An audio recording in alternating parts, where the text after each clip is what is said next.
The Sims 4 is known for having one of the most detailed and flexible character creators in gaming, and for many players, Create a Sim isn't just a feature, it's the entire game. This is interesting for a feature that used to be just a means to an end. How did it evolve into what we have today? So let's take a nostalgic trip through every single Create a Sim. When you first load into The Sims 1, it will prompt you to either choose a family from several available pre-made households that you might recognise, such as the Pleasants or the Bachelors, or start from scratch. If you choose this option, instead of taking you to a dedicated Create a Sim page, it just opens a tab where you have a very basic character generator where you pick between child or adult, light, medium or dark skin, female or male, and interestingly, preset heads and bodies that you just kind of mix and match together, similar to other games from that time. The Sims don't have different outfits for different situations in this one, like formal or sleepwear, just one set outfit in Create a Sim, but you are able to purchase outfits in-game depending on what DLC you have installed. Female Sims are voiced by Jerry Lawler and male Sims are voiced by Stephen Kieran. Both of these voice actors were actually the co-creators of Simlish, which went on to be the basis of language in all future Sims games. And instead of set personality traits, The Sims 1 has a point system where you attribute a set amount of points among categories, and the combination of these dictates which zodiac star sign your Sim will have. This impacts gameplay, as Sims with certain zodiac signs will naturally get along better or worse with others. Interestingly though, if a Sim's personality changes in-game, they'll still keep their original zodiac sign. You may also recognise this soundtrack if you played The Sims 3 Late Night, as it's one of the songs that plays in the elevators, which makes sense because it does kind of sound like waiting music. You can make up to 8 Sims per household, but you can't create relationships between household members, not even between children and adults, so technically they're all just roommates. Obviously overall it's very basic and limited, but for a game that came out in 2000, and it being the first life simulator, it's pretty fluid. I think the point of it is to get you straight into gameplay. As far as representation goes, obviously only a very limited amount of people would actually be able to make themselves somewhat accurately. In fact, literally only people with these exact faces, bodies and clothes could. But character customization seems like a very basic means to an end in this original Sims, and is definitely not the centre of the game. Coming over to The Sims 2, I think this is where we see the biggest change in Create a Sim between games. The Sims 2 is where we see the first version of the Create a Sim that we know today. We now load into a separate 3D studio space with a bricked background and natural lighting. We do have presets now which allow the player to get straight into the game in the same way The Sims 1 did, but you can also take the time to modify your Sims with much more customization. First of all, the music goes hard. I legitimately was very surprised when I first loaded into it for the first time when I played on stream a little while back. It feels very 2000s and there's a good mix of hype and more chill focused music. The user interface is really basic and easy to navigate. There's 6 steps to create a sim in The Sims 2, the first one being the basic overall details. We now have more life stages, one whole extra preset skin colour, but with the option now to create custom skin colour, which didn't actually seem to work on my version of The Sims 2 remaster, but the feature seemed to be there. We now also have the option to change body size. The word option is a massive overstatement here though, because there are 2 sizes of fitness, extremely restricting, and unfortunately says a lot about the time that the game was made. And let's not even get into how the word fitness is described to differentiate between these 2 body types. Sims can shift between these 2 sizes in-game depending on how they live, based on if they exercise and what they eat. There isn't a gradual change though, they just snap into the bigger or smaller body type. You also can't edit anything else on the body. It's worth mentioning that the voices for each sim are randomly generated upon creation. You can't actually choose which one they get, but there are several possibilities with different voice actors for each of the life stages, some of which are returning actors Jerry and Stephen from The Sims 1. The second step is head customization with 6 presets, which seems to change general bone structure, but they all do kind of look the same to me. Step 3 is hair and face, and this step has several sub-tabs. It's worth mentioning that Sims hair in The Sims 2 actually moves, unlike all the other Sims games where hair is not dynamic and stays fixed in a certain position. Then moving on to the face, there's several presets to choose from, but with the addition of sliders to manually adjust individual parts of the face. I really enjoy the animation when you switch between the presets. Interestingly enough, you can right click to combine different presets together, which makes an average of the shapes that you click. There's a good amount of customization possibility here, and if you want to go into a more over-exaggerated style, you totally can. The sliders are quite varied and unlimited, which I like, and allows you to make silly looking Sims if you decide you want to. The same customization type goes for all the other categories with edible presets. For eye colour, weirdly enough, there's only 5 colour options, 3 of which are blue, which seems so random given that the fact that those nuances in colour exist for brown and green eyes too, not to mention the other eye colours that aren't even present here. Step 4 is for makeup and accessories, which you can set depending on the outfit, and step 5 is where you choose choose your Sims clothes with either top and bottom combinations or a full outfit. In The Sims 2, there's 7 outfit categories: everyday, formal, undies, PJs, swimwear, athletic, and outerwear if you have the Seasons expansion pack installed. You can also make collections which are basically outfit presets that save across households, which is an interesting feature if you make a lot of Sims and you want combinations to be saved. It's also interesting to see that even with all the expansion packs installed in the remake, a good amount of them are base game. All the DLCs are very thematic depending on which pack they're from. This is more of a personal take, but I really like the style of most of these clothes. They feel very of the time but not too outdated, and there's a lot of solid basics. Finally, in step 6 we have the personality tab. The Sims 2 introduced aspirations for the first time with 5 different options to choose from: family, fortune, romance, knowledge, and popularity, and the addition of the pleasure aspiration with the nightlife expansion pack. In The Sims 2 you can pick a sign with all the personality points already set, or you can individually adjust the points to give you a sign that the game matches it to. It's interesting to see the zodiac system be so consistently central in The Sims 1 and 2. It's a very arbitrary system that people do or don't believe in generally, but both games use it as a very solid central foundation in Sims personalities. Obviously, zodiac isn't an exact science. Not all people between March 21st and April 19th are grouchy, but I guess in a game it's quite a fun way of implementing a personality system if not taken too seriously. Interestingly, there's also a turn on and turn off section, with potential turn-ons being based on outfit type, accessory and makeup preferences, hair and eye colour, employment status, personality traits, occult type, but also cologne, stinkiness and fatness. Another stark reminder that this game was made in 2004. The UI being in the middle of the screen doesn't really feel like it makes much sense. I don't see why it can't be a little further to the right. This definitely feels like something that should have been fixed in the remaster. With the introduction of life stages, we can now make toddlers, children, teens, adults and elders, and also use the create a baby mechanism from 2 parent Sims that takes traits from both to make a child. You can now also access a family tree of the household and set individual relationships between each family member. And if you have Sims 2 pets, you can also create cats and dogs, which are fairly customizable. You can layer their patterns and markings to make them look unique and change individual features with sliders. Pets even have zodiac signs, which is hilarious, and their own set of trait sliders. Overall, Sims all kind of do have the same look, mostly down to the graphic style of the game, especially when you compare Sims from the same age category. I do think all kids tend to look the same apart from their larger traits like hair and skin colour. They have an underlying similarity that I can't quite put my finger on. Elder Sims don't really look that old, they just kind of look like a slightly more chilled out grey haired version of themselves. Their posture is slouched, but they don't even really have wrinkles. The Sims 2 has more edgy parts to it and focuses more on realism in certain aspects like with the hair, but still remains very basic in terms of customization. But it did come a long way from The Sims 1.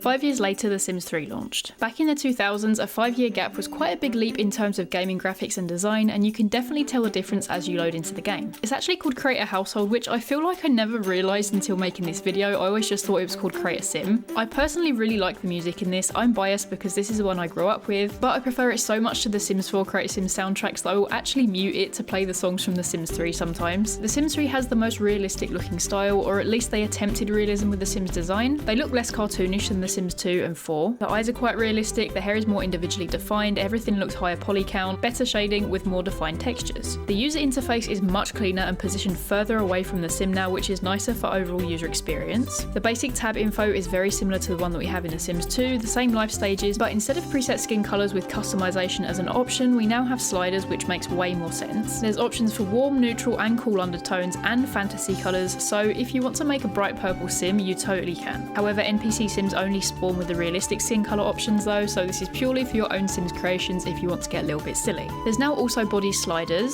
body fat, muscle tone, muscle definition and breast size for female Sims. It's interesting to note that the breast size slider actually initially came with the late night DLC, which is very odd, low-key suggesting that breast size is somehow linked to nightlife and celebrity culture. The sliders allow for much more varied body types. There still could be a bit more leeway on either end of the body size one though, I think. It's also interesting to note that like in The Sims 2, how Sims live their lives will affect their body sliders, but it happens gradually over time without an immediate visual change, which is again more realistic. The next tab is hair and eyebrows and facial and body hair for male Sims. We now have the ability to filter content per DLC, which wasn't possible before. Hair customization is really detailed. You're able to set up to 4 individual colours for the roots, base, highlights and ends. There's a lot of preset colours to choose from, and the iconic famously missed colour wheel, giving you total freedom over colour selection. For hairstyles with accessories, which like in The Sims 2 are locked to the hairstyle instead of being their own category, you can customise completely in Create a Style. Up to 4 swatches can be any colour, texture or material, which allows for a lot of creativity and a little ridiculousness sometimes too. In the same tab, you can pick eyebrows and adjust the length of eyelashes. The third tab is for looks, with presets for face, eyes, nose and lips, which all allow for fine-tuning with sliders. The eyebrows can also be adjusted in the Eyes Detail Edit tab. Just like in The Sims 2, you can combine presets, which is a really cool feature if you want to quickly make a custom face without using all the sliders. You can also add freckles and beauty marks, but there aren't many options. You're also able to add makeup and tattoos with more options than The Sims 2. Tattoos have an advanced mode as well if you want to get specific with designs. The next tab is clothing, with 6 different categories: everyday, formal, sleepwear, athletic, swimwear and outerwear if you have the Seasons expansion pack. They did away with the underwear category that we had in The Sims 2, instead replacing it with defaults for all Sims that can't be changed. Something interesting you can do is save custom styles to your game, and that goes for tops, bottoms, full body outfits, shoes and accessories. The last tab is personality, where you can pick a combination of up to 5 traits from this very long list. Some of these do come in expansion packs, but the base game does contain 63 different traits and a total of 99 with all the DLCs installed. This is a huge amount of different combination possibilities, 6,328,609 to be exact, just from base game trait combinations, which means the Sims in The Sims 3 feel way more complex with unique feeling personalities. Sims must also have a lifetime wish, which is similar to the aspirations in The Sims 2, which are basically achievements for your Sims to aim for during their lives, and that give you lifetime happiness points when you complete the milestone requests. There are 32 in the base game and a total 86 with all the different DLC.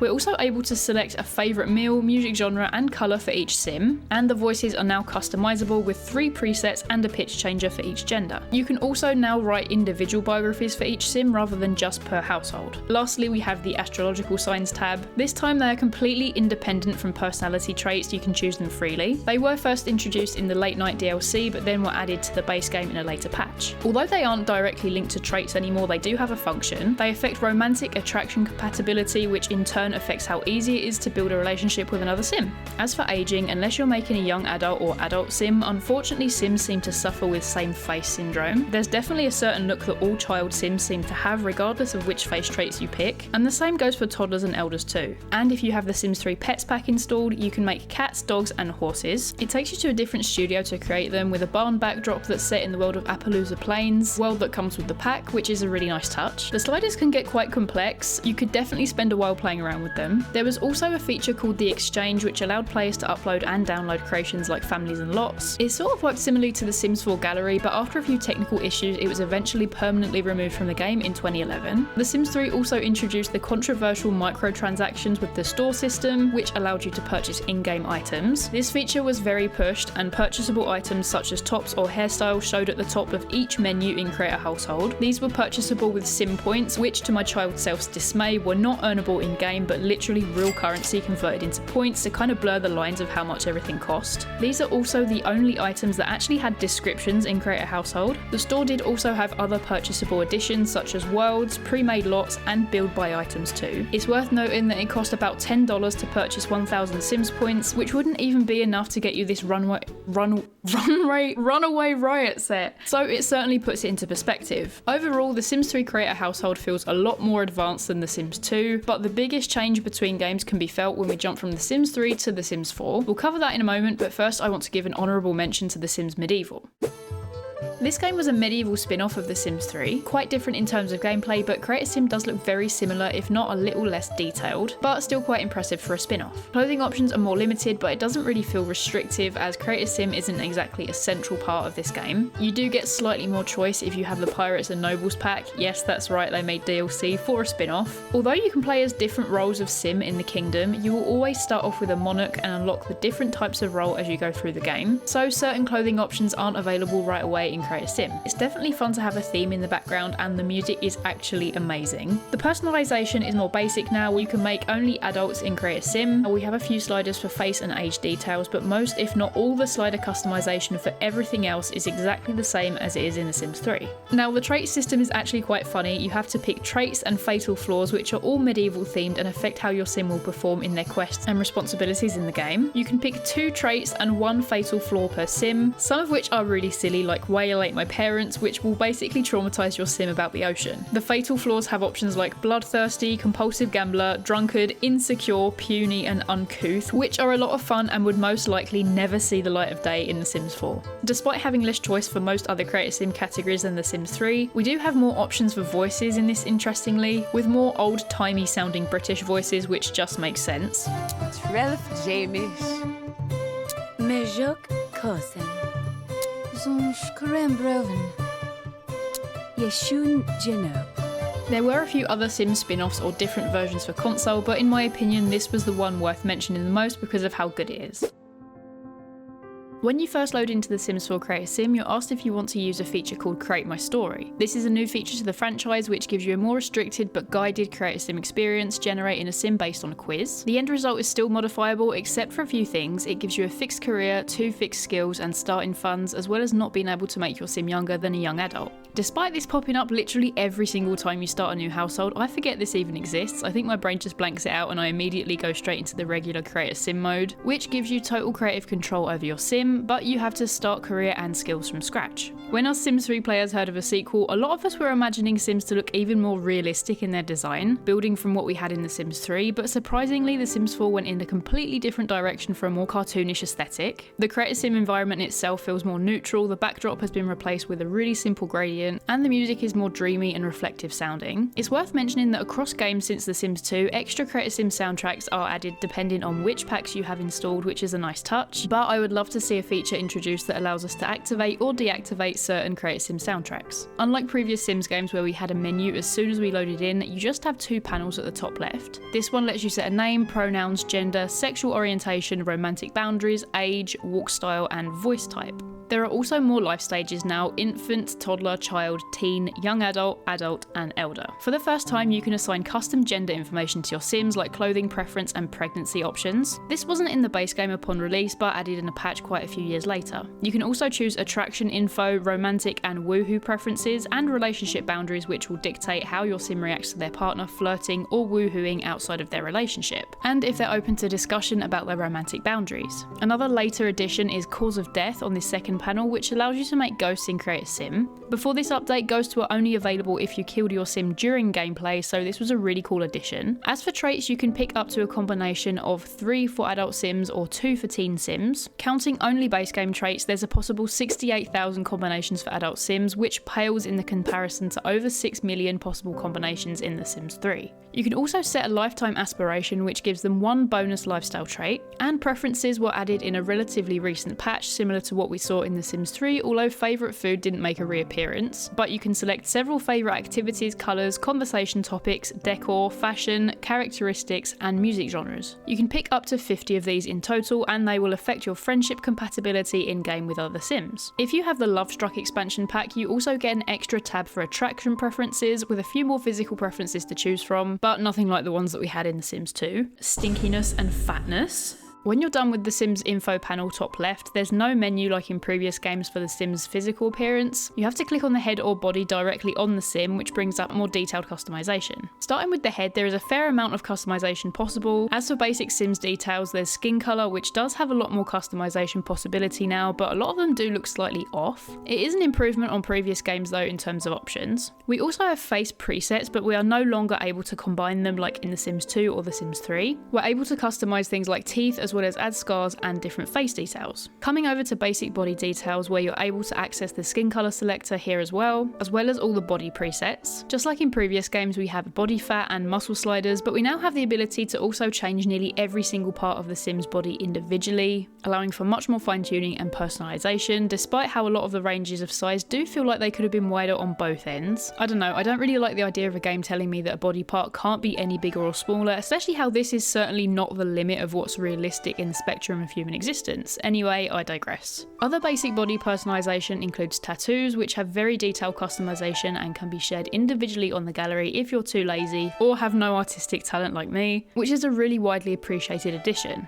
Now female Sims can have body hair, which wasn't the case in previous games. And they also added skin details like stretch marks to different parts of the body and vitiligo, which is great, but I do think how odd it is that a skin condition that only 1% of the global population have is base game, yet details like body moles, which most humans have, are locked away behind DLC. Anyway, I digress again. And we even have medical wearables for face and body, which is great to see. As for the hair, the designs fit the Sims 4 cartoonish aesthetic and don't show individual strands like in previous games. It's also worth noting that the hair is static, so unlike in The Sims 2, if Sims move, their hair will stay permanently fixed and essentially unaffected by gravity. There's a finite number of hair colour options, some more natural and some more cartoonish. And for a game that emphasises realism and customisation in so many other areas, this is such a small fixed number of hair colour. It's really surprising, especially since in previous games like The Sims 3 we had the colour wheel and the option to change colour of 4 individual parts of the hair, so it really feels like a step backwards in that sense. Hairstyles feel quite basic, and the ones that were first released with the base game look very dated. A lot of the hairstyle options that I think are good are included with DLC, although some better, more diverse options were added in later patches because there was quite a lack of black hairstyles in the base game in particular.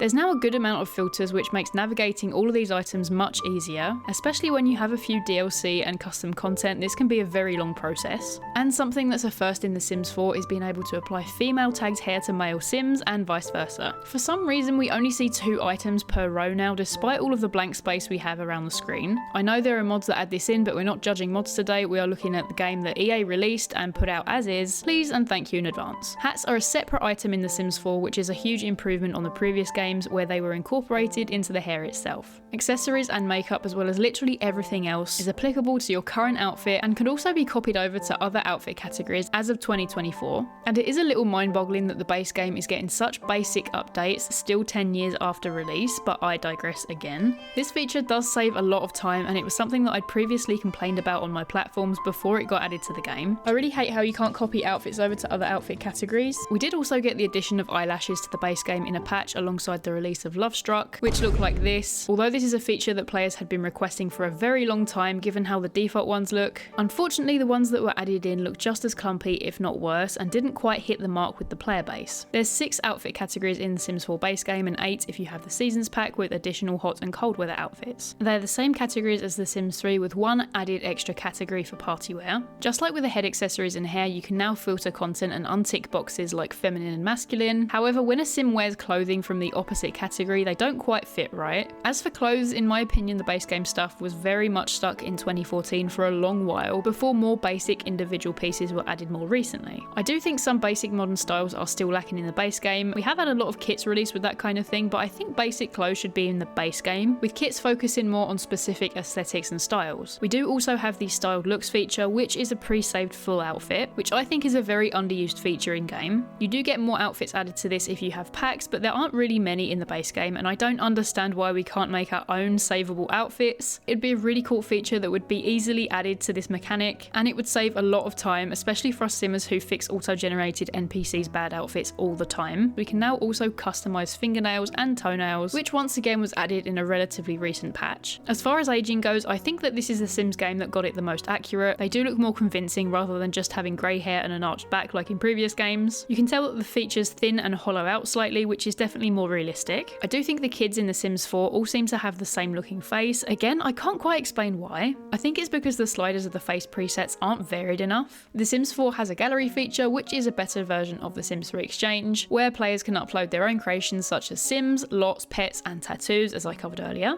I do definitely think the gallery could be improved quite a bit still. Navigation feels clunky and there's a lot of banned words that don't make sense. But again, I digress. Pet creation is more detailed in The Sims 4 with a free paint feature where you can essentially just spray paint your pets in any colour. Unlike in The Sims 3 where pets included cats, dogs and horses, The Sims 4 requires 2 packs for those 3 pet types to be available in the game. And the pet creator sim is identical to the human one with no background this time, which I think is a shame and much more bland. There really is an overarching focus and emphasis on exclusivity and representation in The Sims 4 compared to previous installations of the franchise, and although they still have some some distance to go in certain areas, they've clearly put a lot more thought into more recent updates with this in mind. So what's the takeaway from this video? Ultimately, the goal of this wasn't to find the best creator sim, although I do think that most players would argue it's The Sims 4 for deeper customization reasons, but it was interesting to see which features were added or dropped over time, especially given how some of the lost features would have been real benefits to The Sims 4, especially the colour wheel from The Sims 3, so it was surprising to see them not included in future games. I think there's great things to take from all of them, apart from maybe The Sims 1 just because of how basic it was. I know there supposedly isn't going to be a Sims 5, but if there were, let me know which features you would want to see in Creator Sim, maybe like a mega mash of all the best things from previous games, mixed in with some new features, or maybe just let me know what's missing from The Sims 4 to make it a better experience. Thanks for watching, and if you want to see more content like this, please consider subscribing and leaving a comment. It really does help me make more videos. I also have a Patreon that you can support me on, and I regularly stream on Twitch. The links for all of those will be in the description, and I will see you in the next one. Bye guys!